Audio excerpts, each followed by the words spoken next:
Hi, today we are going to learn dynamic programming. So dynamic programming solves problem by combining the solution to subproblem. It is similar to your divide and conquer algorithms. लेकिन different क्या है? Divide and conquer में क्या रहता था, कोई problem है उसको आप सब प्रॉब्लम में डिवाइड करते थे और उसकी फिर वैल्यू को आप रिजल्ट फाइंड करते थे और फिर फाइनल आप रिजल्ट आपको डिस्प्ले हो जाता था. सब प्रॉब्लम के रिजल्ट फाइंड करते थे, उसे कंबाइन करते थे और फिर मेन रिजल्ट आपको गेन हो जाता था. बट डायनेमिक प्रोग्रामिंग इससे डिफरेंट है. डायनेमिक प्रोग्रामिंग में क्या करना है कि ये जो आपने सब प्रॉब्लम्स आपने क्रिएट किए थे, हो सकता है कहीं ओवरलैपिंग हो, आप एक ही प्रॉब्लम को 2-3 बार आप सॉल्व कर रहे हो, तो उसकी जगह आप क्या यूज़ कर सकते हो, एक टेबलर मेथड यूज़ कर सकते हो. आप एक टेबल क्रिएट करो जहां जो सब प्रॉब्लम की सोल्यूशन है वो स्टोर हो और फिर आप रिजल्ट फाइंड करो. एक हम एग्जांपल देखेंगे. तो उससे पहले देखिए, डायनेमिक प्रोग्रामिंग अप्लाइज व्हेन सब प्रॉब्लम ओवरलैप. और ये सब प्रॉब्लम ओवरलैप कैसे होता है, जैसे आप मान लो कि फिबोनाची सीरीज है, तो फिबोनाची सीरीज में क्या होता है कि आप बेस अगर 0 से स्टार्ट करें, 0 और 1 से, नेक्स्ट वैल्यू आपको मिलती है 1, फिर 1 1 2 1 2 3 सो ऑन. ठीक है. तो इट्स मीन अगर हम इसका फिबोनाची सीरीज का इक्वेशन लिखें तो इक्वेशन क्या होता है, f of n-1 plus f of n-2. f of n equal to होता है जहां base value f of 0 equal to 0 आप लिखते हो और f ऑफ 1 इक्वल टू 1 लिखते हो. तो अगर आप इसको रिकर्सिवली कॉल करते हो तो आपका कॉल कैसे होता है. फॉर एग्जांपल मैंने 4 के लिए कॉल किया, तो f ऑफ 4 कॉल करेगा f ऑफ 3 को, f ऑफ 2 को, f ऑफ 3 कॉल करेगा f ऑफ 2 को और f ऑफ 1 को, f ऑफ 2 कॉल करेगा f ऑफ 1 को, f ऑफ 0 को. तो जैसे ही f of 1 f of 0 base value मिल गई तो ये दोनों कंबाइंड होकर के f ऑफ 2 को वैल्यू रिटर्न करेंगे. इस साइड भी f ऑफ 2 कॉल करेगा किसको, f ऑफ 1 और f ऑफ 0 को. तो इस प्रॉब्लम में आप ये देखो कि आपने f ऑफ 1 कितनी बार कैलकुलेट किया, यहां भी कैलकुलेट किया, f ऑफ 1 अगेन यहां से कॉल होगा और रिटर्न इसकी वैल्यू 1 आएगी. f ऑफ 3 टाइम्स आपने f ऑफ 1 कॉल किया, f ऑफ 0 भी कॉल हुआ, f ऑफ 2 भी 2 टाइम्स कॉल हुआ. तो यहाँ रिपीटिशन है सब प्रॉब्लम की. तो ये सब प्रॉब्लम की जो रिपीटिशन है इसको हम रिड्यूस करेंगे टेबलर फॉर्मेट में.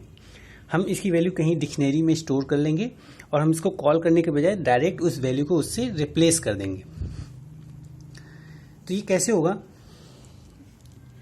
इसके 4 स्टेप्स हैं आपको डायनेमिक प्रोग्रामिंग के लिए. कोई भी ऐसी प्रॉब्लम जहां ओवरलैप के चांसेस हो तो उसको आप जो है रिड्यूस कर सकते हो टेबुलर मेथड में या एक डिक्शनरी फॉर्मेट में. तो उसके 4 मेथड्स हैं. First, characterise the structure of an optimal solution. आप उससे स्ट्रक्चर देखो कि क्या है, फिर उसको recursively define the value of an optimal solution.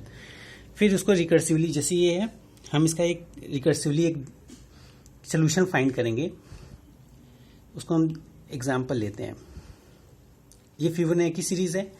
अगर इसका हम कॉम्प्लेक्सिटी काउंट करें तो इसकी कॉम्प्लेक्सिटी आती है बिग O ऑफ 2 की पावर n. ठीक है. तो एक्सपोनेंशियल इसका कॉम्प्लेक्सिटी है. इट्स मीन अगर वैल्यू आप इंक्रीज करते गए तो कंप्यूटर को कंप्यूट करना उतना डिफिकल्ट होता जाएगा. तो इसका सॉल्यूशन क्या है, डायनेमिक प्रोग्रामिंग के थ्रू. इसका सॉल्यूशन थ्रू डायनेमिक प्रोग्रामिंग कि इसके लिए हम एक एल्गोरिथम लिखते हैं कि ताकि एक वैल्यू f ऑफ 1 मुझे कई बार ना कॉल करना पड़े, या f ऑफ 2 जो रिपीटेड प्रॉब्लम्स हैं वो कॉल न करने के बजाय डायरेक्ट वैल्यू से रिप्लेस हो.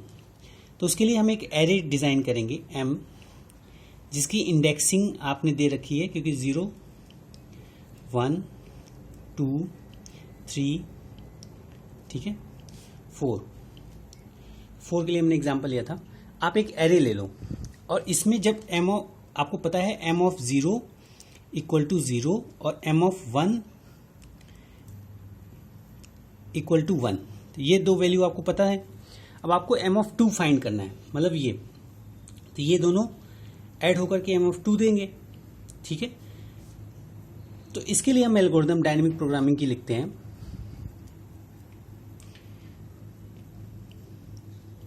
Dictionary M. तो डायनेमिक प्रोग्रामिंग से आप क्या इसमें एल्गोरिदम लिखोगे? डिक्शनरी एम ऑफ 0 को आपने 0 असाइन कर दिया, एम ऑफ 1 को 1 असाइन किया, आपने कॉल किया फिब ऑफ n, जैसे यहाँ 4 को कॉल किया था, और एम ऑफ n अगर नल है, ठीक है, एम ऑफ m अगर नल है, मतलब ये सारी नल वैल्यूज हैं, तो आप क्या कॉल करोगे? उसके n-1 और n-2 को। इनकी जब 4 है तो आपने कॉल किया 3 और 2 को, और रिटर्न m ऑफ n, और उसके लिए फिब ऑफ n के लिए, तो 4 के लिए हमने रिटर्न किया है। तो जब ये कॉल हुआ तो 3 ने कॉल किया 2 और 1 को, और 2 ने कॉल किया 1 और 0 को। तो 1 और 0 को जैसे ही इसने कॉल किया तो 2 इंडेक्स पे कौन सी वैल्यू असाइन हुई? 0 + 1 1। अब इसके पास वैल्यू हो गई 1, इसकी वैल्यू ऑलरेडी इसमें स्टोर है, तो इसको कॉल करने की जरूरत नहीं, यहीं से रिप्लेस हो जाएगा। तो 1 + 1, ये 3 को क्या असाइन हुआ? 2 असाइन हो गया, और इसकी 2 की वैल्यू पहले से स्टोर है 1, तो इसको आपको सब प्रॉब्लम में कॉल करने की जरूरत नहीं है, तो डायरेक्ट ये वैल्यू आप डिक्शनरी से ले सकते हैं। तो 1 + 2 3। तो इसमें आप देखें कि आपका टाइम जो है वो रिड्यूस हुआ है। और इसकी अगर कॉम्प्लेक्सिटी फाइंड करें n के लिए, तो ये नेक्स्ट n/2 में होता है, फिर n/4 में होता है, तो इसकी कॉम्प्लेक्सिटी आपकी आ जाती है बिग O ऑफ n, जबकि नॉर्मल रिकर्शन की कॉम्प्लेक्सिटी आपकी फिबोनाची सीरीज की है 2n। तो थ्रू दी डायनेमिक प्रोग्रामिंग आपने जो है बेटर सोल्यूशन फाइंड किया है, ऑप्टिमल सोल्यूशन फाइंड किया है। So this is the dynamic programming, जिसमें आप ये 4 स्टेप ले सकते हैं। ये आपका अप्रोच क्या है? बॉटम अप अप्रोच है। अप्रोच, आप बेस वैल्यू की वैल्यू आपको पता रहती है, वहां से आप लेकर के उसके अपर वैल्यूज के रिजल्ट्स फाइंड करते हैं। तो डायनेमिक प्रोग्रामिंग में आप कहते हैं optimal substructure, this is also known as optimal substructure. जो सब स्ट्रक्चर आप क्रिएट कर रहे हो उसकी ऑप्टिमल तरीके से हम सब स्ट्रक्चर क्रिएट करें, ताकि ओवरलैपिंग ना हो और हम बेटर सोल्यूशन फाइंड करें। Thank you.